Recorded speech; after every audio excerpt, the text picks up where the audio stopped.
What is the greatest tournament in anime? There's countless amazing ones to choose from the Chunin exams in Naruto, the Dark Tournament in Yu Yu Hakusho, pretty much all of Haikyuu, and even Battle Blade as in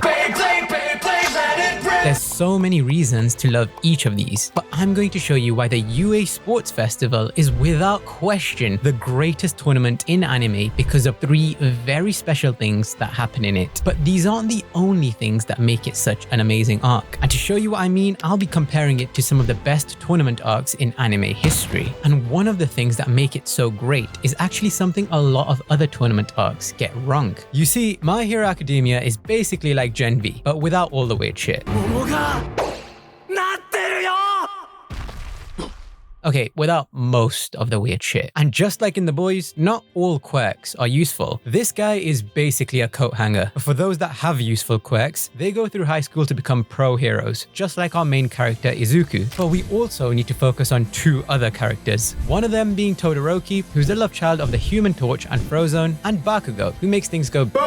Now they're all competing in the UA Sports Festival, which is the tournament the school holds to show off its up-and-coming heroes and consists of 3 genuinely well thought out events, culminating in not 1, but 2 of the best fights in the show. And I really mean the entire show. And that's what My Hero gets so right. The structure. You see, out of these 6 tournament arcs, 5 have something in common with the UA Sports Festival, and 1 is a little poopy. This one's poopy too, but that's just because I hate Hunter x Hunter. But the point is, all of these, in different ways, are really well-structured tournaments, and the UA Sports Festival is no different, where 200 students have to make their way through an obstacle course, cavalry battle, and a traditional knockout tournament until there is only 1 winner. And that's what's so key. A tournament arc makes it so that anyone can lose. In fact, it makes it so that everyone loses, except for 1. And that massively increases the stakes, especially when the character you care about actually loses. But structure alone isn't enough to keep things interesting. And for a tournament arc to be good, it needs to do 3 things. Now we'll talk about the other tournament arcs later, but in My Hero, we get to see the first of these right away. And to be honest, a lot of the stuff in the obstacle race should be a borderline war crime, because right from the start, we've got Izuku's class 1A and the secondary hero class 1B. If you've ever watched Sky High, these guys are like the actual heroes. But you've also got the support course, who, as the name suggests, do or build things to support the heroes. And then there's also general studies and the business course. And I'm sorry, but why the hell are these guys even competing? This would be like the NBA marketing department taking part in a competition against the literal athletes themselves. Actually, wait, I take it back. That would be amazing. Pretty much. And to make things that much more difficult, the students are allowed to do whatever they want as long as they stay on course, with the top 42 advancing. Why 42? I don't know. Seems like an odd number, especially considering what the next event is. But for now, let's kick off the first event, where they start by having to make their way past these giant-ass robots. Now, that's obviously fine for the hero course, but what do they expect general studies and the business course to do here? In fact, a student gets trapped under one of them, but obviously it just so happens to be the one guy that can harden his skin. But can we take a moment to acknowledge that literally anyone else would be dead? In fact, the next part of the course involves a tightrope over a literal fall to hell, where the 1A students have a pretty easy time, with Izuku literally doing some ninja warrior type shit to make it across. Now, this is also where we get to see my favorite character in the entire show, Mei Hatsume, and she showcases some of her inventions, which neatly takes us to the final obstacle in the race, which is, get this, a goddamn minefield. And this is actually what brings us to the second piece that makes this such a great tournament arc. You see, while Bakugo and Todoroki are throwing hands in first place, on a literal minefield by the way, Izuku is way behind. He's always been way behind. And that's because he has a quirk that he doesn't have full control over, and his body can't handle its full power. Think of it like you just ate the best curry of your life and now you're brimming with energy. Well, as great as it tasted going in, it's gonna absolutely ruin your arsehole on the way out. That's kind of what Izuku's quirk is like. And that pretty much means that in a tournament filled with superpowered teenagers, Izuku has to make his way through as much of it as possible without even using his quirk. So why is this important? Well, it goes without saying that everyone loves an underdog story. And an anime that does this really well is Inazuma 11, because the main team Raimon are as underdog as they come. They were barely able to string together 11 players to play their first match, and they still ended up getting piped 20-1.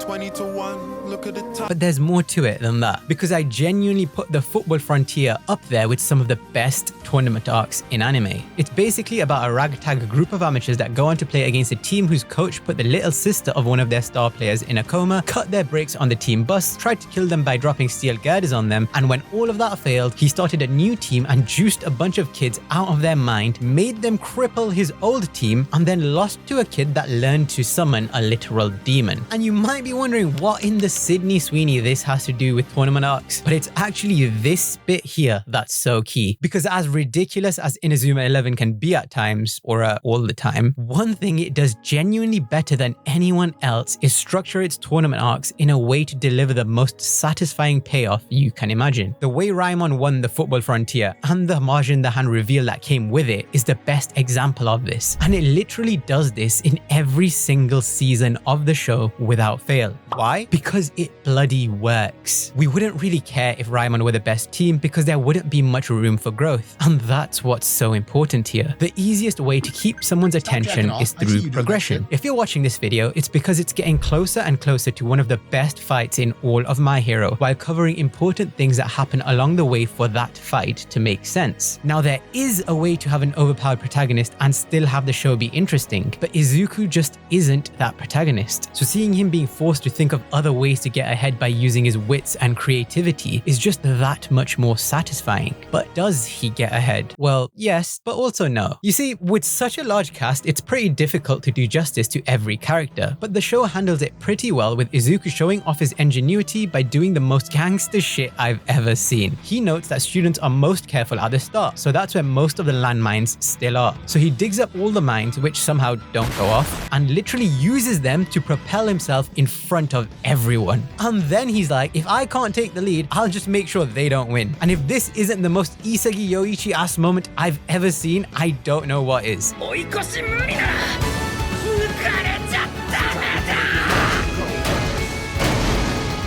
And he ends up taking first place, which isn't as great as it sounds because of what it means for the next round. But what makes him winning so damn satisfying is the fact he had to do it with a handicap, and that just makes it feel so much more earned. Now, this didn't have to be the case. I mentioned before that you can still have an overpowered protagonist and still have their payoffs feel earned. And there's genuinely no better example of this than Jinga in Beyblade. Because as far as tournament arcs go, Battle Bladers was probably one of the best, not just because of the tournament itself, but because of the build up to it and the difficulties a lot of the contestants had to go through to even qualify for it. Now, in the interest of fairness, I'm only going to be considering the actual tournaments themselves, not the build up or even the story beats in between. But it really would be remiss of me not to mention how a show about spinning Hasbro toys managed to incorporate a genuinely compelling narrative into the build up of a tournament where children are literally left in comas. And that's kind of how the show balances out how great of a blader Jinga is by still giving him hurdles on his journey. I mean, this kid lost all of his points to a man that later turned out to be his dad, who was supposed to be dead, before that same man went on to become the head of the Bladers Association and then left his child to deal with a literal threat to the entire world. And My Hero does something very similar in the sports festival, but not with Izuku, because let's not forget, even with one of the most powerful quirks, Izuku is still massively limited by his body. But there are two other characters that aren't, and this genuinely ends with a payoff that I'd say is even better than Endo mastering Majin the Hand in an episode that's rated a whopping 9.6. But there are actually two things that happen before that I think are even better, and it all starts with the next round of the tournament. And it really lends to how well written this entire tournament is, because Izuku coming in first isn't the victory you'd think it is, because it massively puts him at a disadvantage during this next event, which is a cavalry battle where the students form teams and have to amass the most points by stealing headbands from the other students. Those that finish last have the least points assigned to them, while Izuku, as the winner, has 10 million attached to him. So pretty much, if you were to only steal his headband and lose all your own, you'd still win. And having the top ranked student have such an abnormally large amount of points attached attached to him isn't just to make the cavalry battle more interesting, though as you'll see later, it definitely does that, but it actually mimics what a hero's life as a pro would be like. You see, All Might is the #1 hero, but he's also the one that every other hero wants to dethrone. His rank is a heavy responsibility that he needs to carry around, and Izuku having a 10 million point bounty to his head is no different to this. Not only that, but the concept of the cavalry battle is the same as being a pro hero. Sometimes as a hero, you have no choice but to work together for the greater good, even if your business rivals vying for the highest possible rank. It's genuinely so well thought out and is still completely true to how quirky and fun this show is. And this is something else that I think makes for a great tournament arc, and that is the tournament actually contributing to not just the show's narrative, but also effectively expressing the core of what that show is. The Chunin exams in Naruto or even the gym system in Pokemon are fantastic examples of this. But My Hero takes it one step further, because in just one single event, there's literally hundreds of possible strategies, all of which revolve around the different combination of quirks at play. For example, a team can allow their points to be stolen so they're less of a target, and then try to aggressively amount points in the latter minutes of the event, or you can do the opposite and steal however many points you think would keep you safe and just defend your lead, since you only need to be placed in the top 16 out of 42 to go through to the final stage of the tournament. Even then, you can't make any of these decisions until you see how everyone forms teams in the first place and how the points end up getting distributed. And that's exactly why this event has my favorite ending out of any in the sports festival, with probably the greatest character moment in the entire season. And that's saying something, because I genuinely think season 2 is the best of MHA, even better than the final season. But if you do want me to go into detail on all the other seasons, let me know by subscribing so you don't miss anything. I'm trying to hit 50,000 subscribers by the end of the year, and it looks like it's going to be extremely close, so I would really appreciate your help. But for now, while the best part of this entire event has nothing to do with Izuku, it does start with him. You see, he forms a team with these guys, and they have a pretty sound strategy where they decide to spend the entire time on defense, since they already have the headbands with the most points. But while Izuku and Todoroki are undeniably the focus of the cavalry battle, there's another character that steals the show for me. For starters, Izuku's team actually works perfectly together, at least at first. Dark Shadow gives everyone the protection they need, and Uraraka cancels out everyone's weight but her own, making Mei's inventions that much more effective. Unfortunately, they end up getting trapped, which results in Izuku losing one of Mei's support items, ruining their entire plan to stay on the defensive. And how do they end up getting trapped? This kid throws down his hair, which grows as sticky balls. Look, I genuinely do not for the life of me know how he got into UA, but the point is, Todoroki's team makes sure to take advantage of this, and his team is pretty stacked with Four-Eyed Flash, Japanese Black Lightning, a girl that can create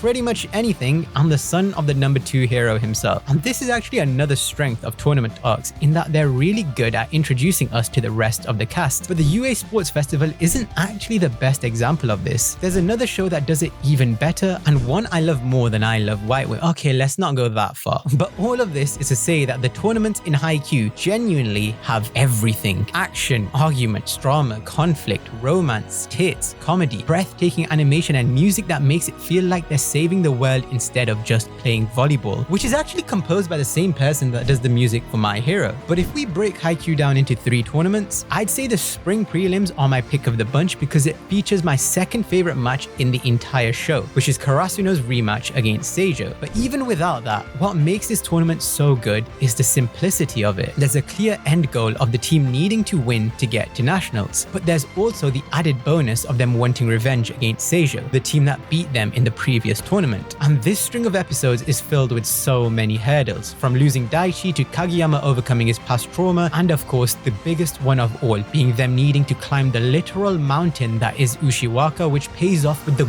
greatest moment of the season. And by having such a clearly defined target, and the simplicity of what you have to do to achieve it is what makes any tournament arc so great. And it's the same for the UA Sports Festival. Izuku needs to win in order to announce himself to the world as the future symbol of peace, but you can't have a great matchup without someone to root against. And in Haikyuu, that's done in the form of Ushiwaka, who they pretty much make out to be the final boss. But even before him, you have Oikawa, who is in my opinion the best antagonist in all of anime, and I'll fight anyone that disagrees. But characters like these don't exist in the UA Sports Tournament. There isn't a defined final boss. We don't even know which pair will make it to the finals, so it really shouldn't work. And yet It does. So why is that? Well, it's mainly done through the 3 characters we've been feeling so far. But before we get to Bakugo, we still need to see how this matchup between Izuku and Todoroki pans out. And I love how much strategy is incorporated into this fight, because Todoroki essentially has 2 quirks, Ice on his right and Fire on his left, which he refuses to use for reasons I'll explain later. But Izuku notices this and makes sure to keep his team on Todoroki's left side, and with less than a minute left, Ida decides to gamble and use up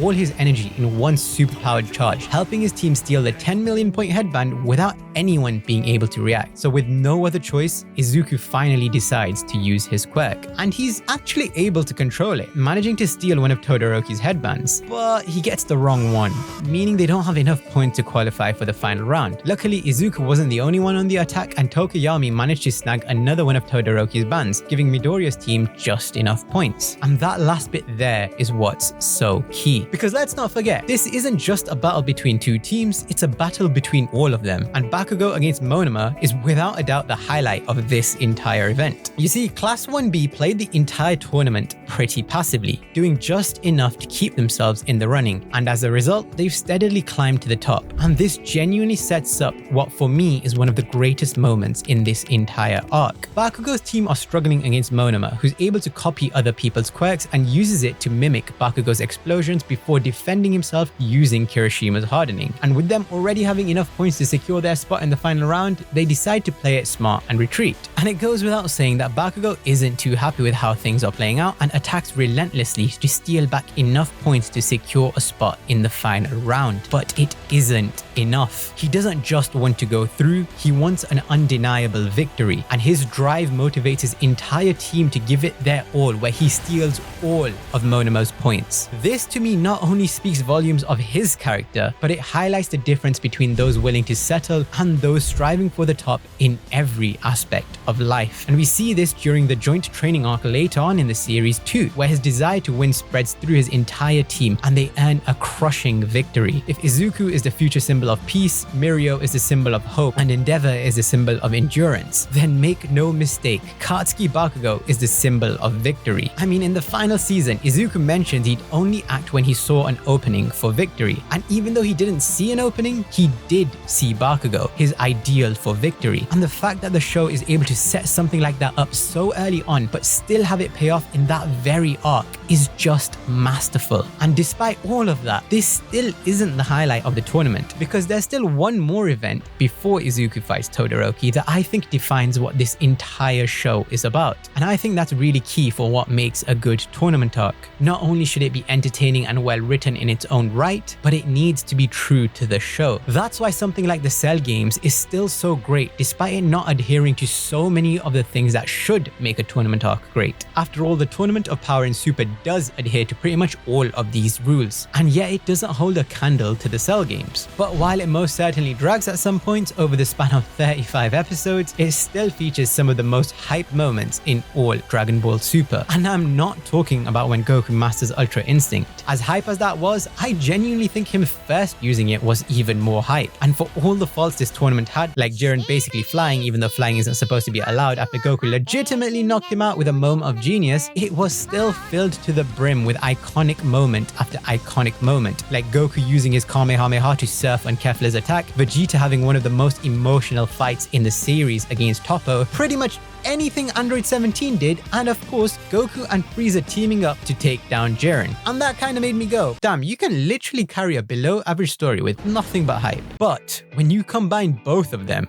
you get the best tournament in all of anime. And as great as the first 2 parts of the sports festival were, it's this final tournament that really elevates this entire arc as a whole. So without further ado, let's get started with the final stage of the UA Sports Festival, which features an episode that's rated 9.6 out of 10, which is by far the highest in the entire season. And that's saying something, because I genuinely think season 2 of MHA is the best one, even better than the final season. But it also features a fight that I think is even better than that. And the final round itself could not be more simple, because it's a knockout tournament. And our first matchup is actually the biggest piece of bullshit in the entire arc, and maybe all of My Hero. You see, Izuku is fighting Shinso, who has a brainwashing quirk that's activated by getting his opponent to answer whatever he might say. What's so stupid about this is that Izuku is told beforehand not to talk to Shinso, but gets provoked into doing so. Now at first, I thought it was against his character to do something so silly, especially considering how well thought out pretty much everything else he did in this tournament has been. But Shinso has had his quirk for years. It's only natural he knows exactly what to say to others to get a reaction out of them and get the most from his ability. But it's the way Izuku breaks out of it that I hate. And look, I get it. What happens next is important in setting up the full extent of One for All, which comes to fruition in the latter seasons of the show. But having the past users of the quirk activate it on his behalf to save him feels like a giant cop-out. At this point in the show, it feels as if it comes out of nowhere without any prior setup. And even if we ignore that, why would the users of a quirk that is destined to put a stop to a generational evil decide to activate the quirk during a high school sports festival of all places? This is like if you were taking part in a 100-meter race and your dad shot the kid in first place so you'd win. Like if it happened at a life or death moment, I'd be willing to look past it. And obviously with Izuku having broken free of the hypnosis, being a hero course student means he doesn't even need to use his quirk to beat Shinso, which takes us to the next matchup, which isn't much of a matchup. Now this is just an excuse to show us Todoroki's strength, or even just half his strength since he still refuses to use his left side, but it's genuinely done so effectively and sets up the next face-off between him and Izuku. But before that can happen, we've got one of my favorite matchups of the tournament, Bakugo versus Uraraka. And you think this is pretty much another one of those hydrogen bomb versus coughing baby matchups, and I'd forgive you for thinking that, but oh boy is the show about to prove us all so wrong. You see, despite Bakugo having a quirk that can literally end a person's life in an instant, Uraraka charges him straight on, which you'd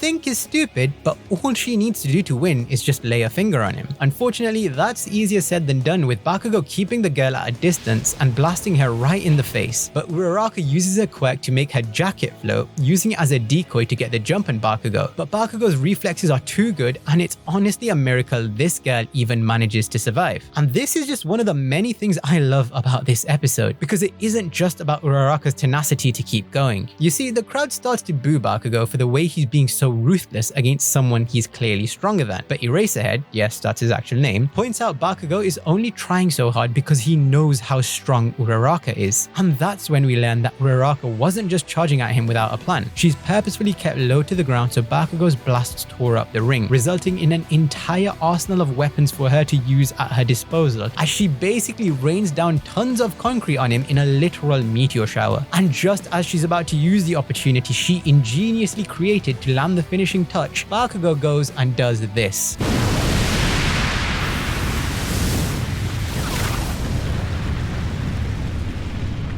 And while this all but ensures he's won the matchup with Uraraka being unable to continue, we get a really important, albeit easily missed scene where Bakugo calls Uraraka by her name. Admittedly, this more than anything just shows how much of a dickhead he is, because it shouldn't be a big deal for him to finally call someone by their name. But it is a big deal. She's the first person he's ever called by their name. She's the first person he's acknowledged as being genuinely strong and a worthy opponent. That's why it was an insult to her, not Bakugo, when everyone booed him, because she's every bit as strong as any other student in the class, and this matchup showcased that and so much more. And this fight alone encapsulates not only what this entire arc is about, but what the entire show is about. And there's genuinely only one other tournament arc I've seen that does it just as well. In fact, scratch that, it does it better. So what is that anime? Well, if you asked me to choose what my favorite anime is, I'd ask you to name your favorite white woman. There are obviously a few that are the cream of the crop, but it's impossible to decide who's number one. But when it comes to anime, Yu Yu Hakusho is definitely in that conversation, and the Dark Tournament is probably the greatest tournament arc in anime history. But Mocha,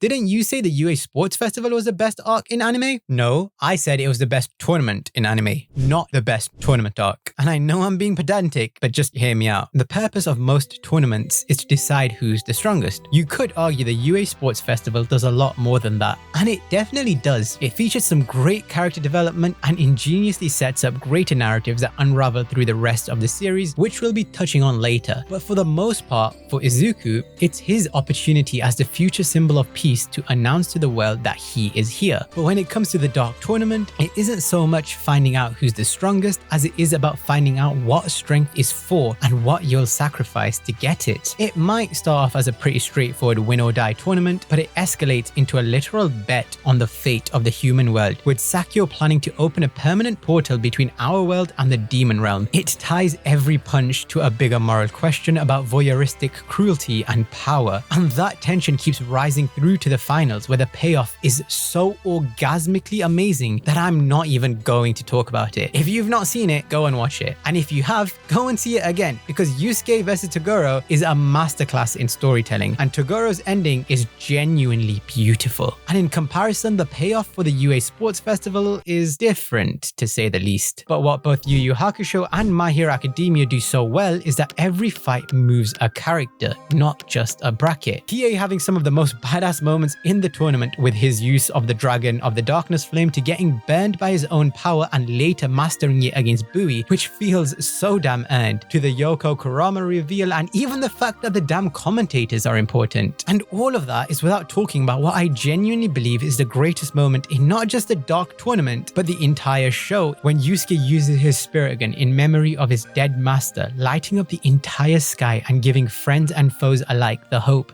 that this kid might finally be the one to beat Toguro. But this is also why the Dark Tournament isn't above the UA Sports Festival for me. You see, the Dark Tournament takes place across 41 episodes, with about 35 of them featuring some form of tournament matchup. In comparison, the UA Sports Festival takes place over just 11 episodes, but every single one of them is packed to the brim with an event related to the actual tournament. Now, that's not to say one show is doing it better than the other, because 35 out of 41 episodes featuring incredible action while still contributing to the show's greater narrative is genuinely pretty amazing. But a lot of what's so great about this arc happens outside of the tournament itself. Whereas in My Hero, everything that's so great happens inside of the tournament. So while I absolutely adore the Dark Tournament as an arc, I have to say that the UA Sports Festival edges it as an actual tournament. And nothing proves that more than Izuku versus Todoroki. Now, there's a lot that goes into making this fight as great as it is, but a lot of it is a setup in between fights, and most of it is paid off in later seasons, so I won't be considering any of that. But even excluding all of that,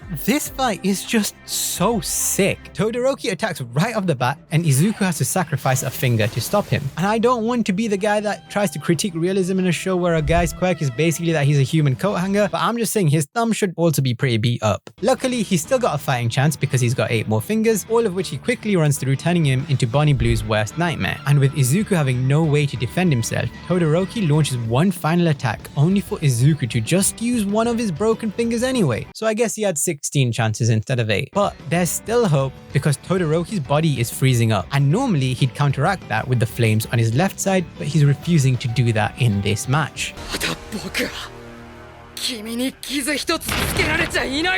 What? You've got 8 broken fingers and a broken arm, all of which were caused by you defending yourself against his attacks. Although, in fairness, you could also argue this is a pretty great line, because according to Izuku, he isn't fighting the real Todoroki. The one he's been hurt by is the one that's suppressing himself. And with Todoroki having slowed down because of his refusal to use his full power, Midoriya has more opportunities to make this an even fight. Well, as even as a fight can be when all your fingers are broken. And even then, this kid uses the inside of his cheek to create a smash, and that might be the most badass thing I've ever seen. But what follows is just as amazing, as the show cuts back and forth between Izuku's relentless determination and Shoto's past, all building up like a boiling kettle until...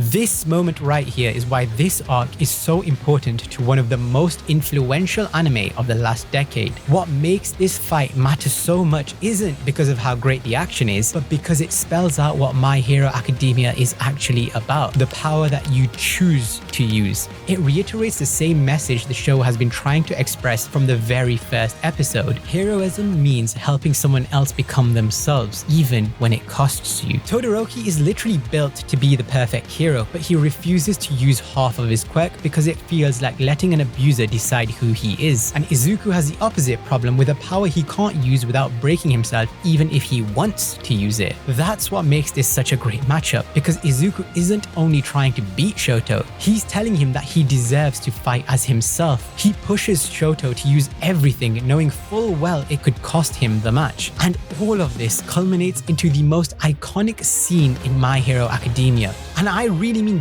the most iconic scene. Even in a show with scenes like Deku vs Muscular, the United States of Smash, Bakugo vs Izuku, Infinite 100%, Shigaraki's backstory, Darby's dance, Izuku vs Shigaraki, and Bakugo vs One for All. This is what to me stands out above all else and has grown adults reacting like this. Holy crap! What is going on? Oh shit! Oh my god! Oh my god! But of course, even if Todoroki ends up winning this fight, it would feel far too easy if one conversation with Izuku is all it took to fix all of his problems. And so when he fights Bakugo in the finals, he ends up losing because he still refuses to use his left side. And look, you might say this is a pretty anticlimactic win to what has been an amazing tournament so far. But to that, I say two things. For one, I still think Bakugo would have won even if Todoroki used his fire. And two, we do need to remember that this is only the second season of this show. And while this definitely detracts from the tournament, it adds so much more to the show going forwards. But even without considering any of that, I genuinely don't think there's a tournament in anime that manages to encapsulate the core message of a show so well in such a short run of episodes while still juggling an enormous cast and still having every single episode be even more hype than the last. And that's exactly why the UA Sports Festival is the greatest tournament in anime. But there's actually another tournament arc I didn't mention in this video, one that's much older but still every bit as iconic. So if you want to watch that, click the video on the left. Thanks for watching.